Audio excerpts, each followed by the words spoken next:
Hello, welcome to the Hindu editorial morning show. समय हो चुका है 8 बजे का, यानी कि आपकी मुलाकात का समय अपनी बरखा मैम से। तो द हिंदू एडिटोरियल शुरू करते हैं। हम वोकैबुलरी करेंगे, वार्म अप सेशन करेंगे, वोकैबुलरी का रिवीजन करेंगे और उसके बाद रीडिंग करेंगे और फिर रीडिंग के बाद क्वेश्चंस करेंगे। तो बस दिल थाम के बैठिए, सेशन शुरू होने जा रहा है। शुरुआत करेंगे वार्म अप सेशन के संग। तो वार्म अप सेशन का पहला सवाल आपकी स्क्रीन पर रहा। सिनोनिम आपको बताना है गैम्बल का। So what's the synonym of this word Gamble? देखो, गैम्बल यानी कि जुआ, और जुआ में रिस्क तो लिया ही जाता है। So option number A risk correct answer हो जाएगा। सिनोनिम आपको बताना है एनकंपासिंग का। So which of the following is the synonym of the word encompassing? Encompass करना। देखो एन आ गया ना, एन का मतलब होता है इन का मतलब होता है अंदर, मतलब you are talking about including things. So option number B will be the correct answer. फिर आ जाता है कन्फाइंड। मैंने बोला ये वाली जो चीज है वो इस रूम में कन्फाइंड रखना, मतलब इस रूम के अंदर ही रखना, कन्फाइंड रखना। और कन्फाइंड का ऑपोजिट क्या हुआ कि मतलब बाउंड्री है ही नहीं, कोई लिमिट्स है ही नहीं, बाउंड्री है ही नहीं। लिमिटलेस हो गया, बाउंडलेस हो गया, ये हो जाएगा। फिर आ जाता है ओवरलैपिंग। ओवरलैपिंग वर्ड का एंटोनिम बताइए। एंटोनिम क्या होगा ओवरलैपिंग का? सभी लोग बताएंगे। एंटोनिम ओवरलैपिंग इज दिस, एक दूसरे में सब कुछ जॉइंट है। इसका ऑपोजिट क्या हो जाएगा? अलग अलग है, यानी कि डिसजॉइंट है। So option number B is the correct answer. आगे बढ़ते हैं वोकैबुलरी की तरफ। वोकैबुलरी अच्छे से पढ़िएगा, अच्छे से समझिएगा, क्योंकि जब मैं रीडिंग कराऊंगी तो मैंने रीडिंग में यही सारी वोकैबुलरी हैं जो आपके पैराग्राफ में बीच में आएंगी।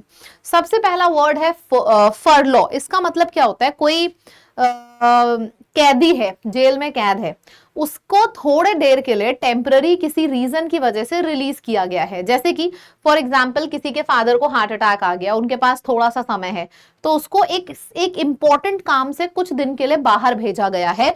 तो ये फरलॉ होता है जब एक टेम्पररी लीव दी जाती है, अस्थायी अवकाश किसी भी मुजरिम को। The company placed several employees on furlough due to budget constraints। अब इसमें क्या हुआ? कंपनी ने बहुत ढेर सारे एम्प्लॉइज को फरलॉ पे रखा, यानी कि टेम्पररी पॉज करा दिया। जैसे कि कोविड के टाइम पे हुआ था कि भाई कोई ऑफिस आ नहीं पा रहा था, बहुत से लोगों ने ऑफिस के जो एम्प्लॉइज थे हटा ही दिए, कुछ लोगों ने तो 2 से 3 महीने के लिए, 6 महीने के लिए पॉज कर दिया कि भाई अभी कंपनी के पास पैसा नहीं है, अभी पॉज है तुम्हारा काम। ठीक है, तो एक टेम्पररी लीव टाइप की फरलॉ होता है। ठीक है, अब लीव आप बोल सकते हो एक तरीके का ब्रेक हो गया। अब जैसे ही ब्रेक आया वैसे ही इंटरमिशन आ जाएगा। तो लीव है, ब्रेक है, जैसे ही ब्रेक आया वैसे ही इंटरमिशन हो गया। इंटरमिशन के बाद हो गया ले ऑफ कर दिया गया।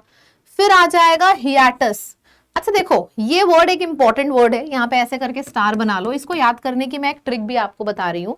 मैं ऐसे नॉर्मली चली जा रही हूँ। अगर मुझे किसी को हाय बोलना है तो मैं बीच में रुक के हाय बोलूंगी ना, हाय हाउ आर यू, रुक के बोल रही हूं ना मैं हाय। तो रुकना, ब्रेक, इंटरमिशन, पॉज।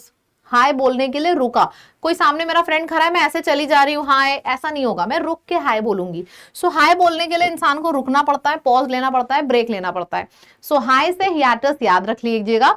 बाकी तो इजी वर्ड्स हैं, आपको याद हो गए होंगे। छुट्टी लेना, लीव लेना, ब्रेक लेना, इंटरमिशन, ले ऑफ एंड हियाटस। तो ये सारा आई बिलीव आप लोगों को क्लियर होगा। आगे बढ़ते हैं।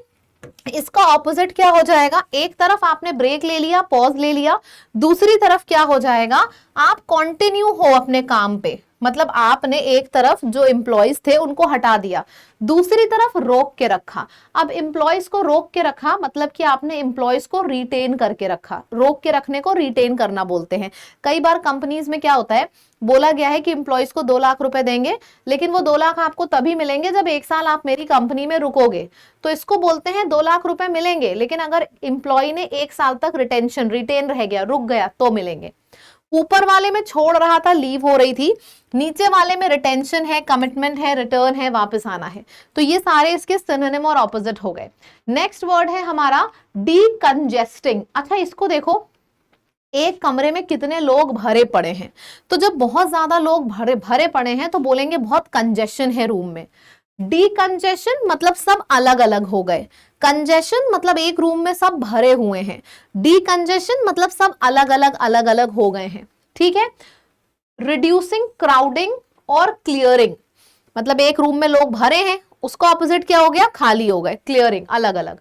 The government is decongesting the city by building new highways. Government क्या कर रही है, सिटी में नए नए हाईवेज बनाते जा रही है, जिसकी वजह से एरिया कम हो रहा है, कंजेशन यानी कि भीड़ यानी कि जाम बढ़ता जा रहा है।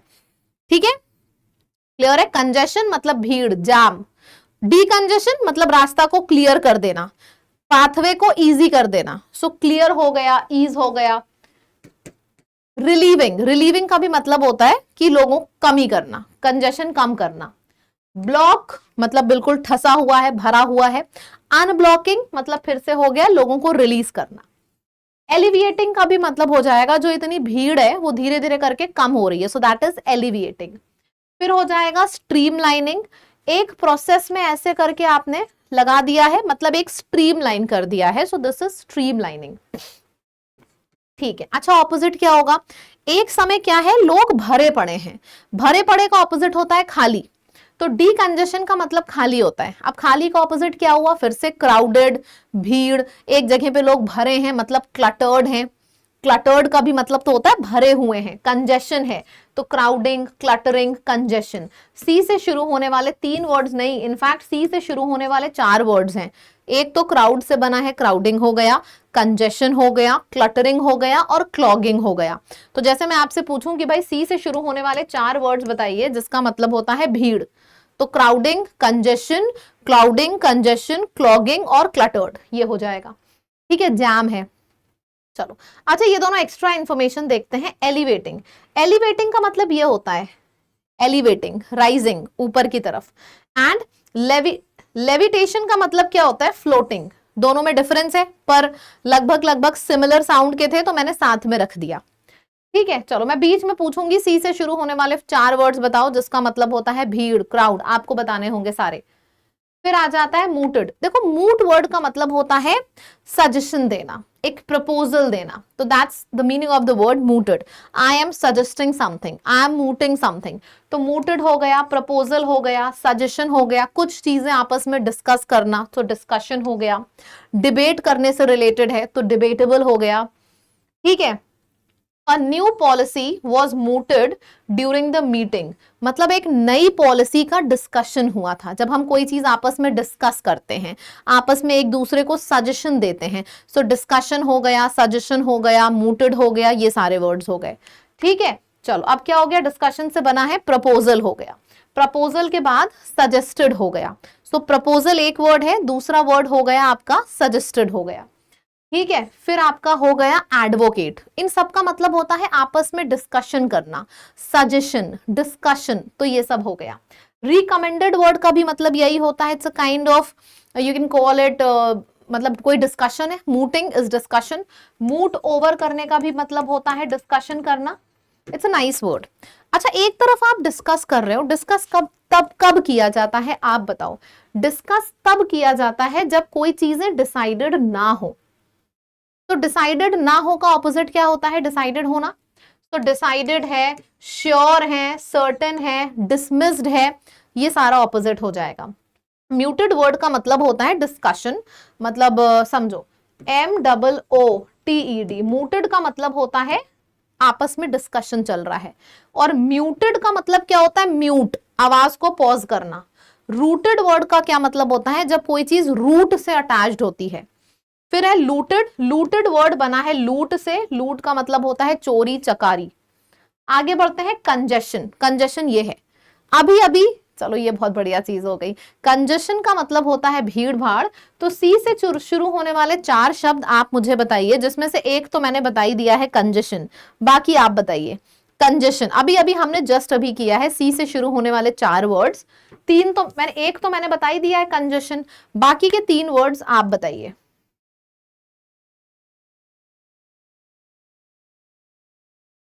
बताइए फटाफट।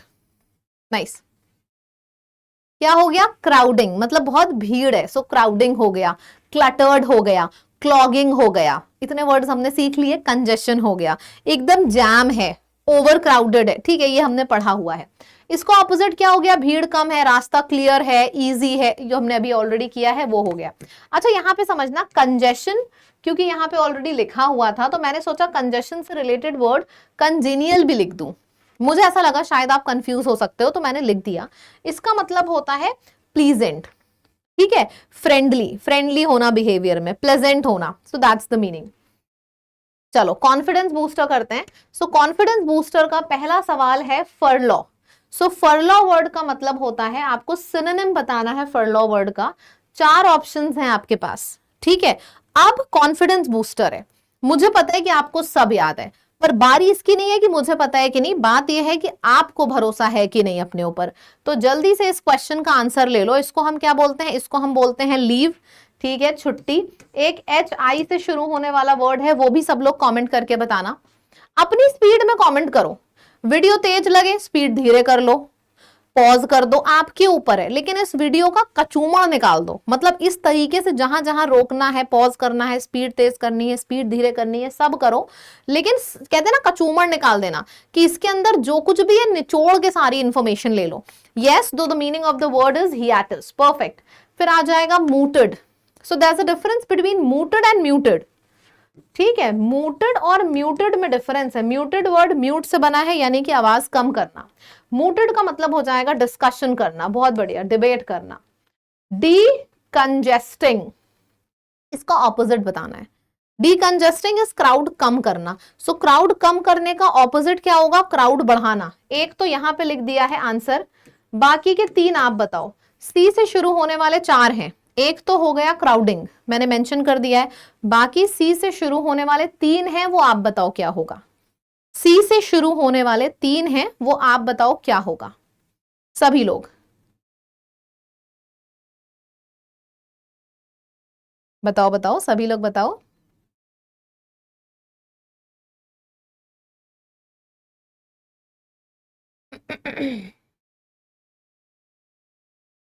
क्या हो जाएगा यहाँ पे, cluttered, clogging, congestion, crowding, perfect, बहुत बढ़िया।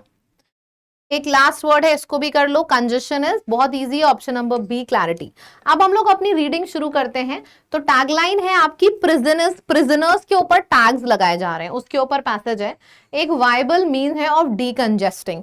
जैसे मैंने क्या किया, प्रिजनर्स को जेल में ना रख के उनके ऊपर एक टैग लगा दिया और उनको बोला पूरी दुनिया में घूमो, ठीक है, लेकिन वो टैग बंद नहीं होना चाहिए। अगर वो बंद हुआ तो मैं तुम्हें दोबारा जेल में डाल दूंगा।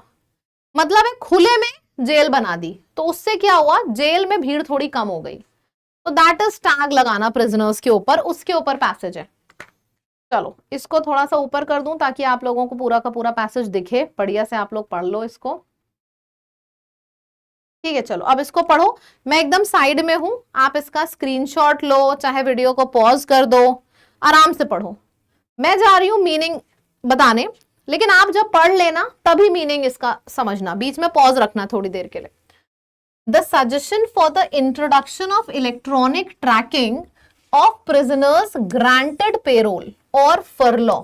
इसका मतलब क्या है, वो प्रिजनर्स जिनको पेरोल पे या फरलॉ पे रिलीज किया गया है, इसका मतलब होता है थोड़े समय के लिए जेल से बाहर छोड़ा गया है। जैसे मैंने आपको बताया था किसी के घर में कोई इमरजेंसी हो गई है या फिर पेरोल पे रिलीज करना, मतलब इस वाले मुजरिम का बिहेवियर बहुत अच्छा था तो इसको रिलीज कर दिया गया कुछ टाइम के लिए।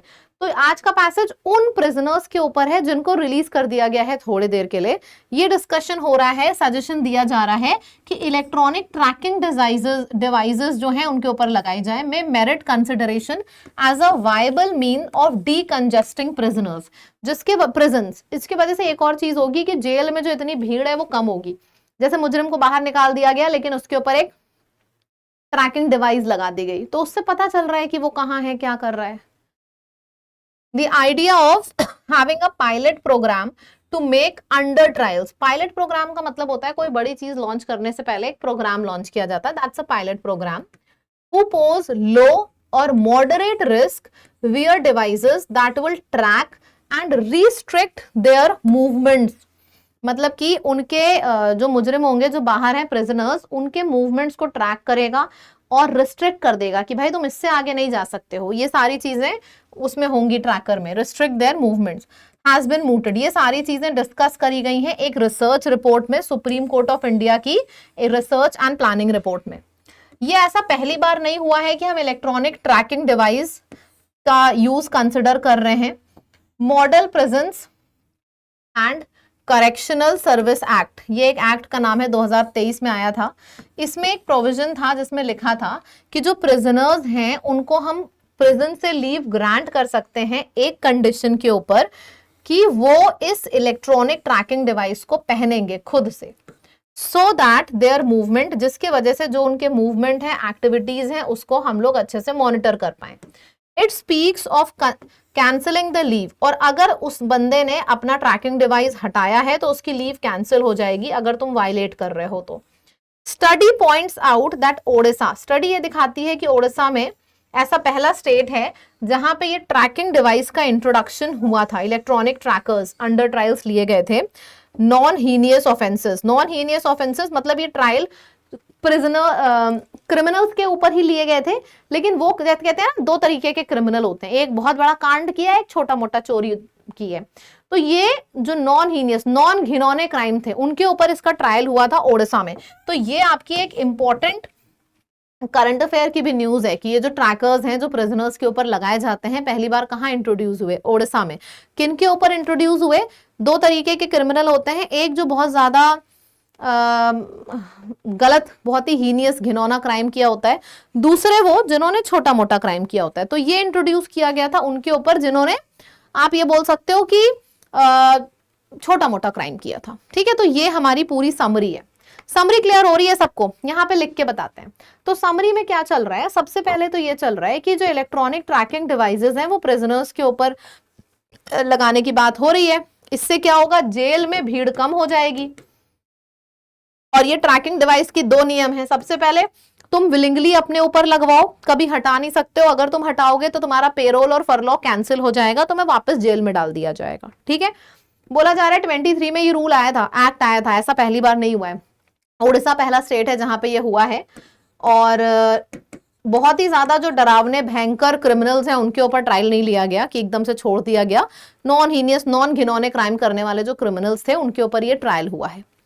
ठीक है, इतना सबको समझ में आता है बढ़िया से? चलो, अब आता है तो फिर आगे बढ़ते हैं फिर इसी बात पे। क्वेश्चन आपके सामने है, आप देखना, जब तक आपके दिमाग में समरी चलेगी, कठिन से कठिन क्वेश्चन आपके सामने रख दिया जाए उस पैराग्राफ के ऊपर, आप सही करोगे। What is the primary purpose of introducing electronic tracking? Electronic tracking prisoners के ऊपर क्यों लाई जा रही है? ताकि जेल में भीड़ कम हो, यानी कि कंजेशन कम हो, यानी कि डीकंजेस्टेशन हो, डीकंजेस्टिंग प्रिजन्स। फिर है, which state was the first to propose tamper-proof electronic trackers for under trials accused of non-heinous offenses? यहां पे क्या आएगा ये भी बता दीजिए इस क्वेश्चन में। कौन सा ऐसा पहला स्टेट है? Which state was the first to prove? अभी अभी देखा ओडिशा था। ठीक है, देखो ये क्वेश्चन ये है, पर मैं चाहती हूं ये क्वेश्चन आप क्लास के बाद लिखो। कल मैंने आपके कमेंट्स का नंबर चेक किया था, 109 कमेंट्स थे। देखो ये 109 वो स्टूडेंट्स हैं जो एक्चुअल में इससे अटैच्ड हैं, इस सेशन से अटैच्ड हैं। कमेंट जो करता है ना वही अटैच्ड होता है, एक सिंपल सी बात है। क्योंकि कमेंट आप कर रहे हो मतलब आप मेरी बात मान रहे हो, आप सुन रहे हो। आपको पता है जितने व्यूज हैं अगर उतने कमेंट्स हैं, मतलब उतना हर एक बच्चा सीरियस है सेशंस को लेके। शायद 10-15 सेकंड का समय लगेगा आंसर करने में, पर किया करो, इससे बॉन्ड और स्ट्रांग होता है। मुझे कमेंट में लिख के जरूर बताइए कि आपको ये कैसा लगता है, पावर पैक सेशन हेल्पफुल है या नहीं हेल्पफुल है। मुझे कमेंट में लिख के जरूर बताइएगा और वीडियो को शेयर करिए ताकि ये पावरफुल सेशन हर किसी के पास पहुंचे, चाहे किसी भी एग्जाम की आप तैयारी कर रहे हो, अगर आपके एग्जाम में इंग्लिश आती है तो। ठीक है, चलिए एक चीज और अब आपको बताना चाहूंगी। ये तो क्वेश्चन है कि मैंने इंग्लिश की एक टेस्ट सीरीज लॉन्च करी है जिसमें 99 टेस्ट हैं। 99 रुपीज की टेस्ट सीरीज है, लैब की ऐप पर मिलेगी। जरूर से दो इन टेस्ट को, आपको इतना कॉन्फिडेंस फील होगा, ऐसा कोई टॉपिक नहीं है जो मैंने इस टेस्ट सीरीज में डाला ना हो। दूसरी चीज, अगर आप मेंस की तैयारी कर रहे हो तो मेंस का बैच आ चुका है हमारी ऐप पर। मैं और अमन सर लाइव पढ़ाएंगे, क्योंकि अभी मेंस में ऑलरेडी 2 महीने का समय है। तो वो चीज जिसका आपको बहुत वेट था, हम इंग्लिश और जीएस का आ चुका है मेंस बैच। और ये स्टेनो वालों का यूट्यूब सेशन है जो आज से शुरू हो रहा है, ठीक है, 11 बजे से। That's it. चलिए जी, मुलाकात करते हैं। आज मेरी मुलाकात आपसे फिर से होने वाली है। अभी 8 बजे, 11 बजे लाइव सेशन होगा स्टेनो का। लाइव आइएगा सब लोग सेशन को अटेंड करने, ठीक है। Bye bye, tata, take care everyone.